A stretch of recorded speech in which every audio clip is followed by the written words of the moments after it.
It's interesting you talk about helping moms out or pregnant women during their pregnancy, but often women are the primary caregivers. They're the ones looking after their parents. They're the ones who do most of the housework. They're usually, they've got their regular work to do or their responsibilities. They're under a tremendous amount of stress, I think, just even normally. What could we do in those circumstances? Oh, thank you. You're asking.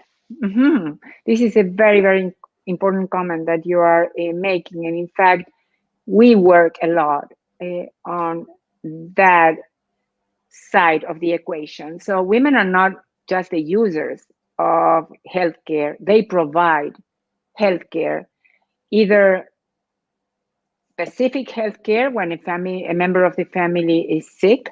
They are like the first contact person, the person who will probably have to decide whether that person can stay at home or needs to go to a doctor, and what kind of remedies can be implemented right away at home.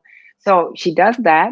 But in addition, she does so many things in the home that indirectly affect the health of the family. So women in general are in charge of the diet of the family, the ability of some family members, particularly children, to physically exercise and go out and do things that are good for them.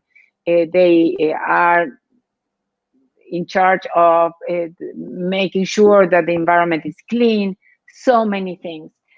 But they are not recognized for that. I mean, it's given for granted, and it's pervasive in every culture. That's the role of women. That's a perfect example of what gender means, which basically is the roles and expectations that every society has about how women and men should be. And that kind of care that you were referring to is always ascribed to women, even in the most developed societies.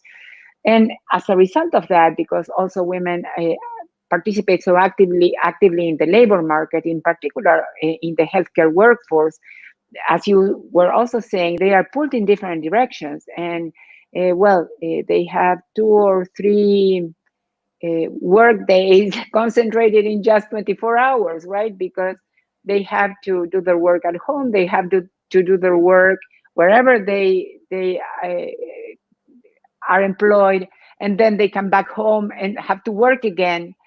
So yeah, it's tough, and it's not recognized, it's not remunerated, it's not quantified in a very good fashion. So we don't know exactly, we have an idea, but we don't know exactly how many hours women spend every day on those different roles.